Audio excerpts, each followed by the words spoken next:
له مرګه وروسته دویمه نړۍ. بسم الله الرحمن الرحیم. الحمد لله رب العالمين حمد الشاكرين.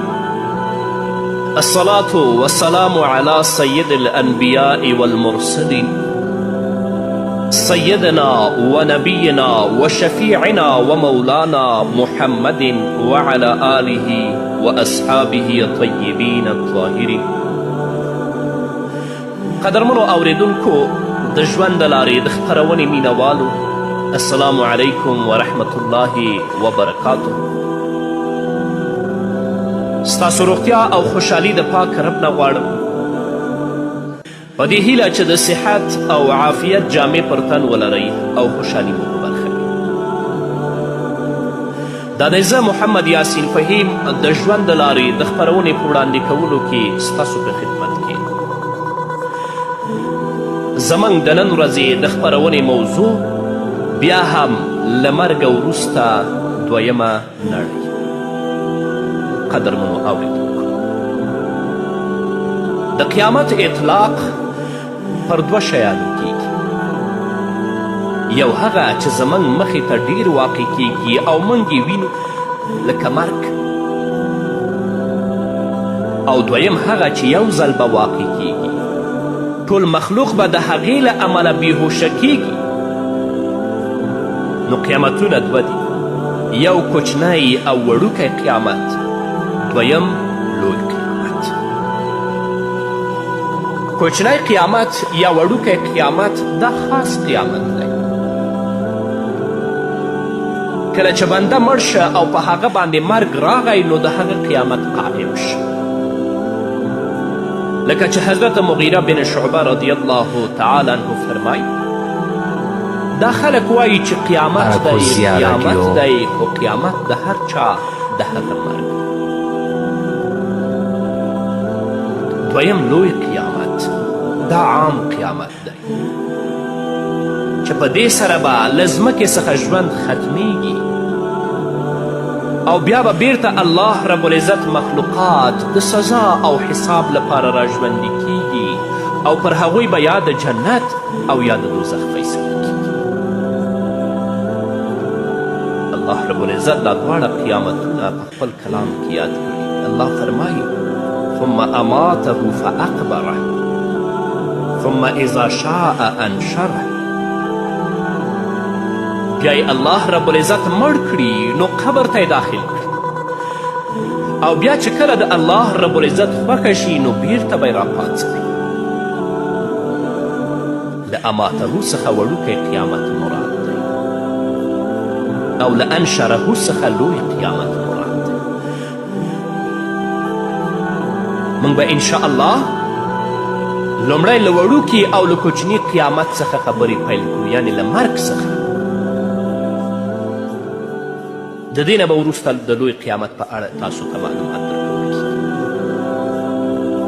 دا واورئ، چا چې د وړوکي قیامت لپاره یعنې د مرګ لپاره تیاری وکړه نو هغه لپاره به لوی قیامت آسان شي. کوچنی قیامت مرګ او له بدن څخه د روح جلا کېدلو ته وایي. مرګ په هر چا راځي او د خلکو لپاره په دې کې خبرونه، رازونه او د زنکدن پر مهال رازونه او نصیحتونه پراته دي چې دا به ټول د زنکدن پر مهال ورته ښکاره کېږي.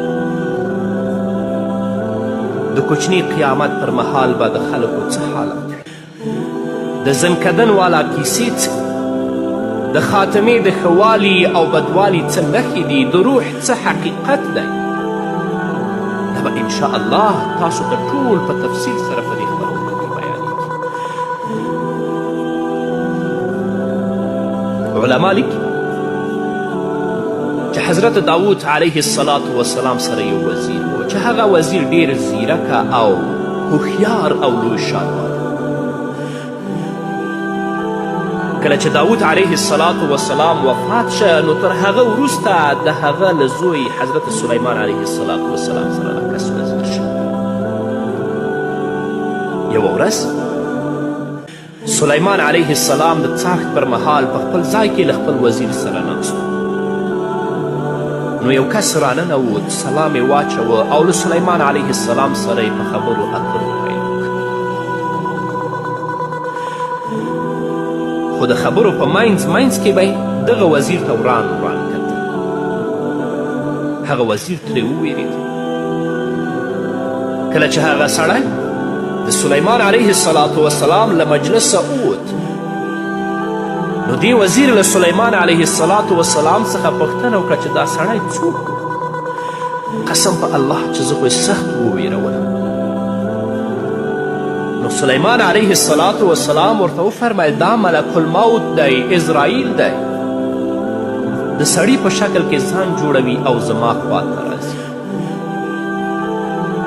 وزیر نور هم وویرېد، ویې ژړل او سلیمان علیه السلام ته یې ویلې د الله پیغمبره، د الله په نوم در څخه غوښتنه کوم چې هوا ته امر وکړه چې ما په هند کې یو لرې ځای ته بوځي. سلیمان علیه السلام هوا ته امر وکړ. دا وزیر یې پورته یوړ هندوستان ته. کله چې سهار شو نو ملک الموت د سلیمان علیه السلام خواته راغی او د مخکې په څیر سلام پرې واچوه. سلیمان علیه السلام ورته ویلې پرون دې زما ملګری ویرولی و، ولې دې ورته وران کتل؟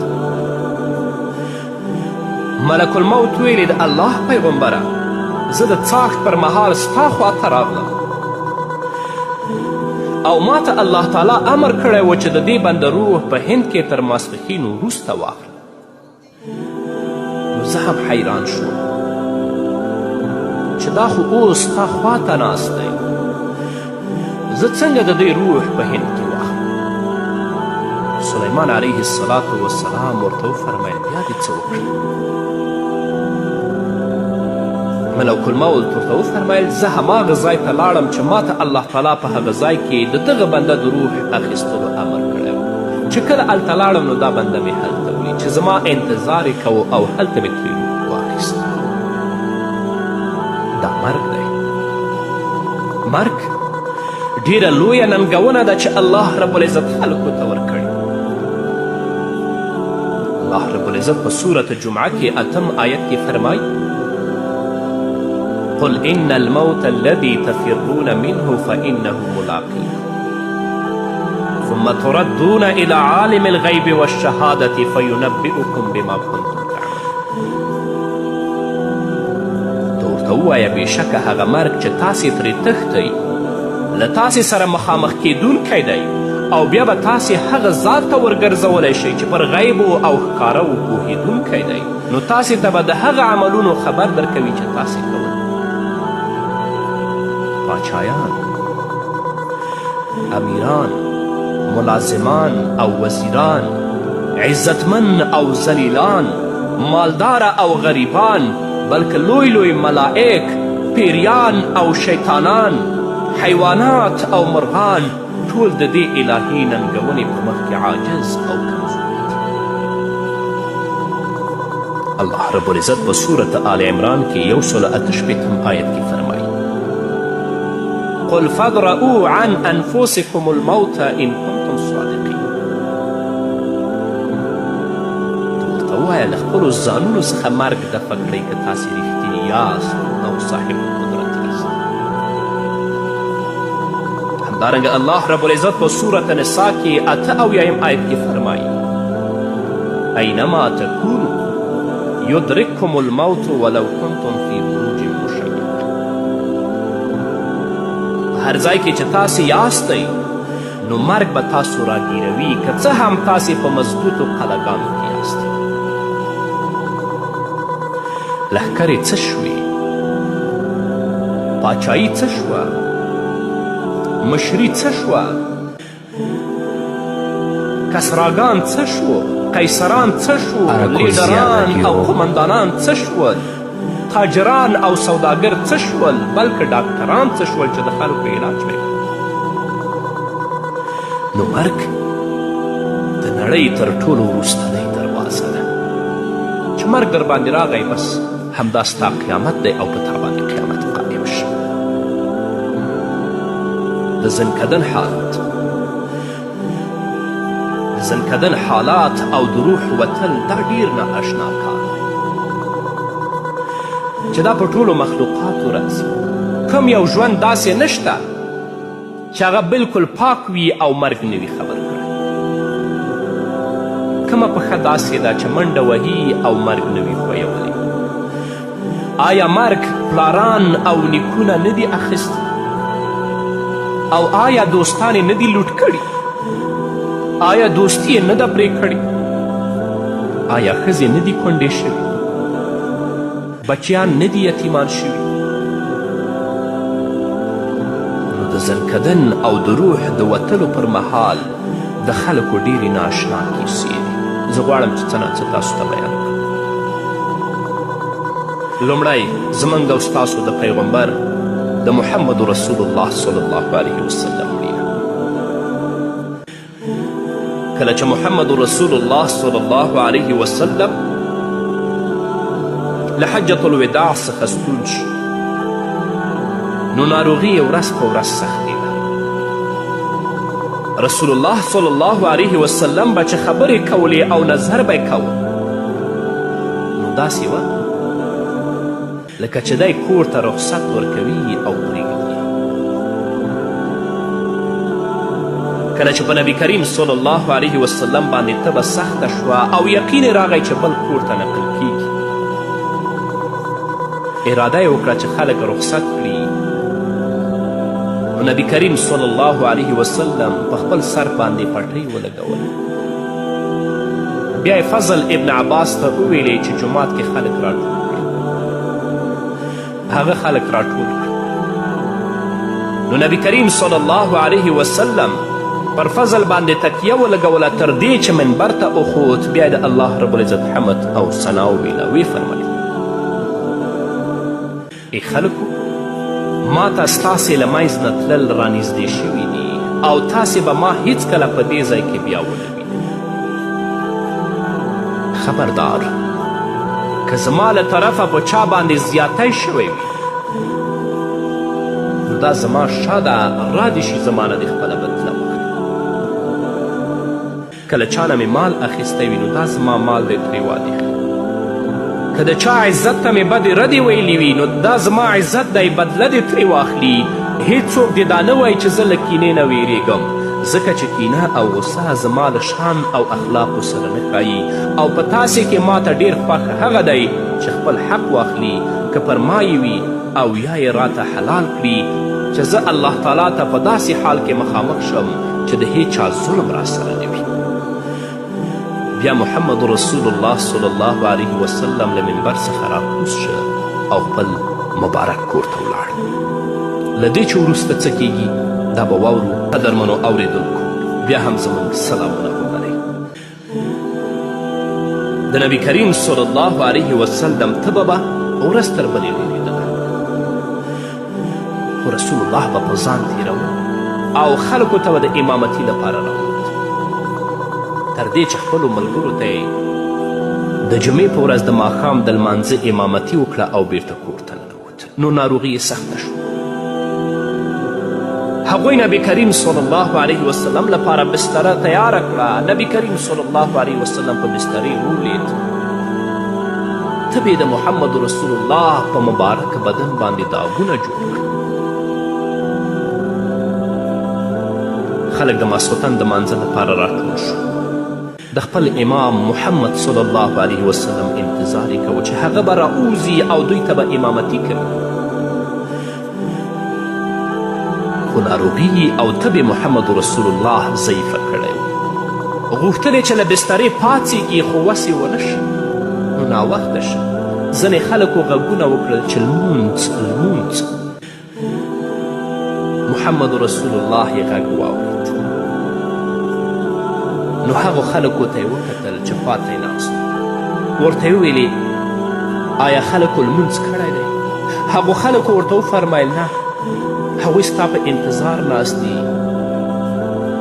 محمد رسول الله چې ځان ته پام وکړه نو د بدن تودوالي دې ته پرېنښود چې له بسترې پاڅي.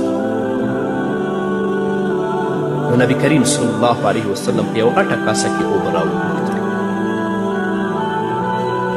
محمد رسول الله صلی الله علیه وسلم په هغه غټه کاسه کې اوبه واچولې او دا اوبه یې په ځان واچولې. کله چې د نبي کریم صلی الله علیه وسلم بدن یخ شو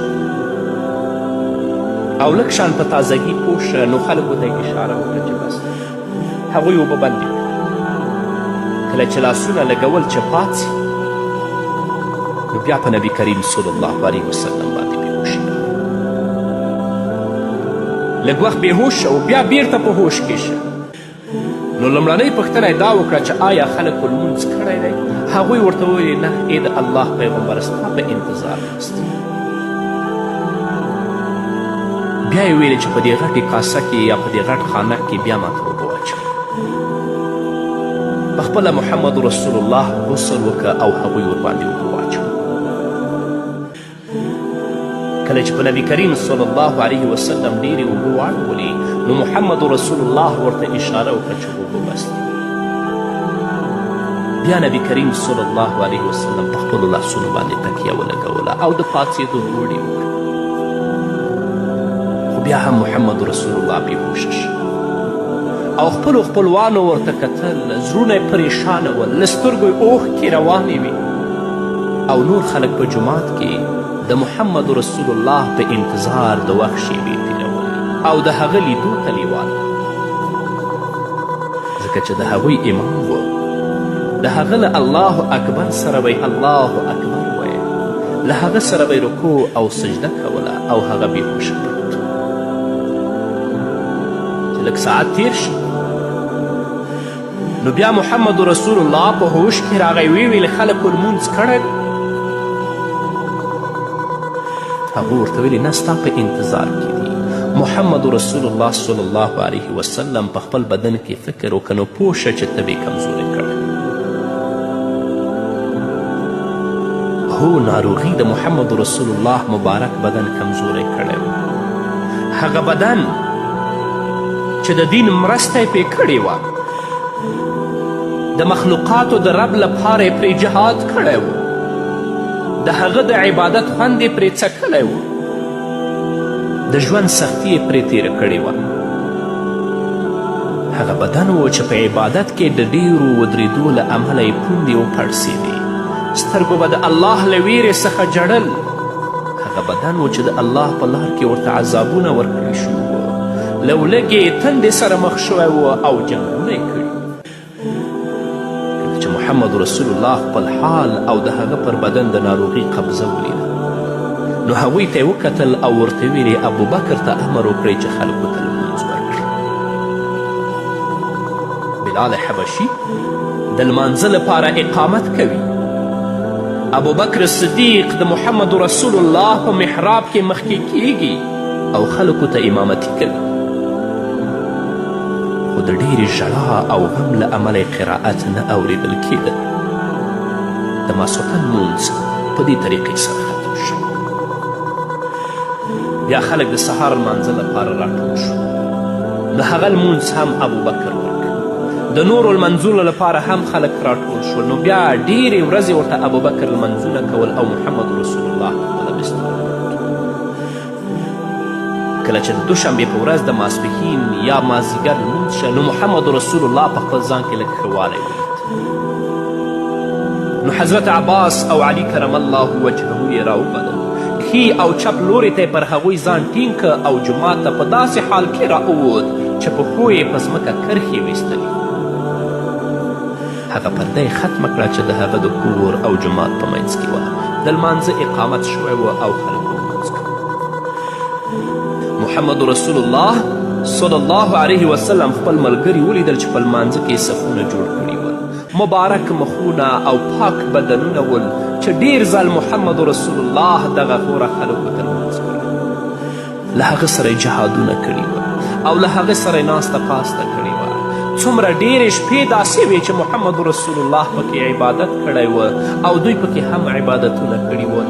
څومره ډېرې داسې ورځې وې چې دې ټولو پکې روژې نیولې وې. دغه مبارکو مخونو د محمد رسول الله په ملګرتیا کې په تکلیفونو څومره ډېر صبر کړی و او له ده سره یوازې د الله بندګي کړې وه. د دین له خدمت لپاره له کورونو او بچو جلا شوي و. دوستان او هیوادونه یې پریښي ول. ځینې پکې داسې وه چې خپل حاجت یې پوره کړی و یعنې شهیدان شوي ول، او ځینې پکې داسې هم و چې لا یې انتظار کوه، خو دوی د الله په حکم کې ذره بره تبدیلي نشي راوستی.